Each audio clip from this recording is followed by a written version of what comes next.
Porque não usamos metais puros, mas na verdade usamos ligas. Quase todas as coisas de metal que a gente tem perto da gente, na nossa casa, são na verdade ligas metálicas. Mas eu tenho certeza que quando você vê uma coisa lá enferrujada, você vai falar: nossa, esse negócio tá vermelho assim e enferrujou o ferro. Será que é ferro mesmo? Todas essas perguntas eu vou responder nesse vídeo, então já vai se inscrevendo, assinando o canal, para você não perder nada toda vez que sair vídeo novo aqui no canal. A propósito, meu nome é Vinícius Aranda e eu sou engenheiro de materiais.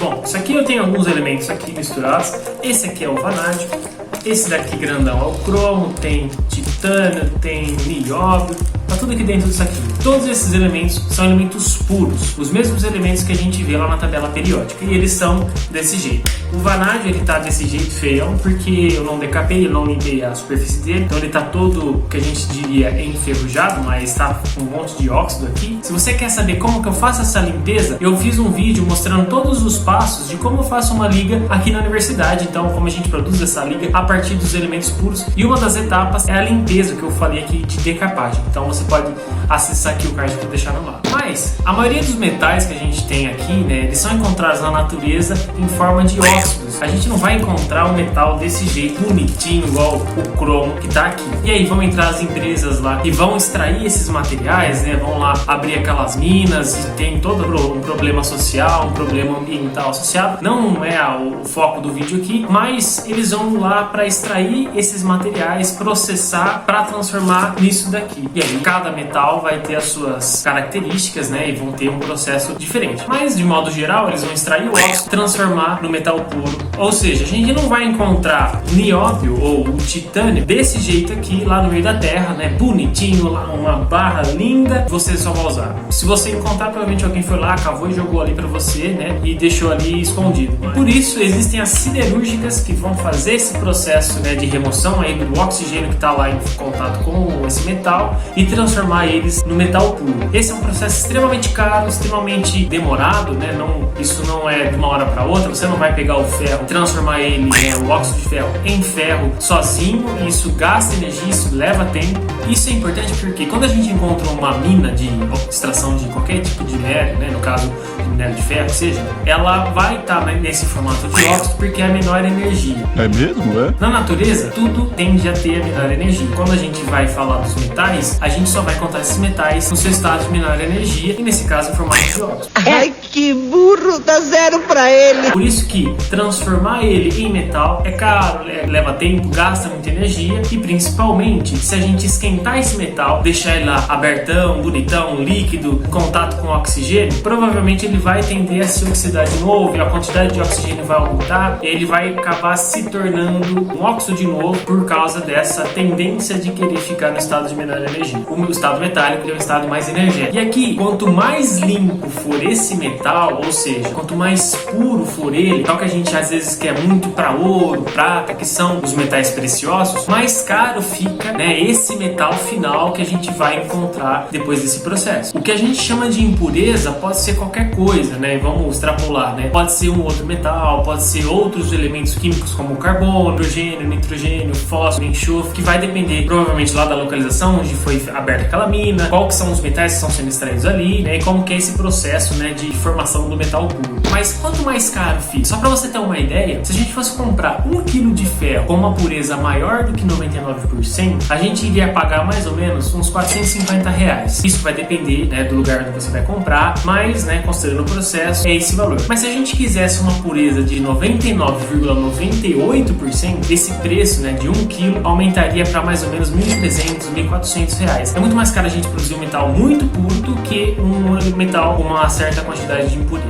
E é óbvio, a gente usa metal puro, né, uma corrente ou uma joia de ouro, alguma coisa, mas a gente também usa outros elementos em determinadas aplicações que vão depender ali, que vão precisar desses materiais, dessas condições. Mas em geral, para aplicações, por exemplo, para construção civil, para fazer um carro, dificilmente a gente vai encontrar um metal que seja puro, a não ser que seja, por exemplo, os metais preciosos como ouro, prata, que vão usar, sei lá, para fazer fazer um circuito, ter alguma conexão ali, enfim. E nesse caso, esses elementos aí, o custo de produção deles vai, né, tá agregado ao seu valor, já que são metais preciosos, então a gente não vai ter problema em pagar mais caro pelo preço do ouro do que a gente pagaria para, por exemplo, ter um nióbio puro. Se a gente fosse pensar na definição de uma liga, né, o livro do William Callister, que inclusive eu conheci ele, apertei a mão dele em 2018, é o livro de Ciência e Engenharia de Materiais, a gente vê isso aí na graduação, enfim, é muito legal esse livro. A gente vê lá muita coisa sobre os materiais. Ele comenta, né, uma liga, na verdade, quando a gente tem a adição de outros elementos que são uma quantidade relativamente grande. E nesse caso, quando a gente quer formar uma liga, um aço, uma liga de alumínio, uma liga de titânio, a gente adiciona outros elementos de propósito. A prata, o material que a gente usa para joia, ela é um elemento que tem uma resistência à corrosão muito grande. Só que, ao mesmo tempo, ela é muito mole, né? Eu até tenho um pingente aqui de prata, que eu já até uma vez amassei ele sem querer. É muito fácil você amassar, ter essa deformação. Então, se a gente adicionar cobre, por exemplo, 92,5% de prata e 7,5% de cobre, a gente vai formar uma liga de prata e cobre, mas sem perder a propriedade de resistência à corrosão. A propriedade da liga final vai ter uma resistência mecânica muito maior, ou seja, vai ser muito mais difícil de amassar uma liga de prata-cobre do que a prata pura. Então, a gente vai mudar as características do metal principal, que no caso é a prata, e vai manter as suas características, que são, no caso, de interesse. Por isso que a gente vai ter uma correntinha de prata que vai sujar ao longo do tempo, mas a gente vai limpar ela vai voltar a brilhar de novo, vai ficar bonita, então ela vai continuar ali resistente para as duas coisas, né? Resistência à corrosão e uma boa resistência mecânica. Mas se a gente estivesse falando do aço, né, em que a gente tem, na verdade, uma liga baseada em ferro, a gente vai adicionar carbono no ferro, né, até no máximo 2%, a gente vai ter como se fosse 98% de ferro e 2% de carbono, ou seja, muito pouco de carbono em relação à quantidade de ferro, que é o nosso elemento que a gente chama de balanço. Acima dessa quantidade, a gente está indo já, né, além dos aços, a gente está indo lá para os ferros fundidos, não que a gente quer trabalhar aqui, mas o carbono vai conseguir lá se misturar ao ferro até no máximo 6,7% em peso. É muito pouco em relação, por exemplo, ao cobre, que a gente adicionou 7,5% numa liga de prata. Esses elementos que a gente adiciona são elementos de liga. E no caso do aço, a gente não vai ter só o carbono, a gente vai ter outros elementos também que vão, no caso, alterar as propriedades desse material, mas além desses elementos de liga, a gente ainda pode ter as impurezas que vão estar numa quantidade muito pequena e que aí elas podem ser prejudiciais ao material final que a gente vai estar usando lá numa determinada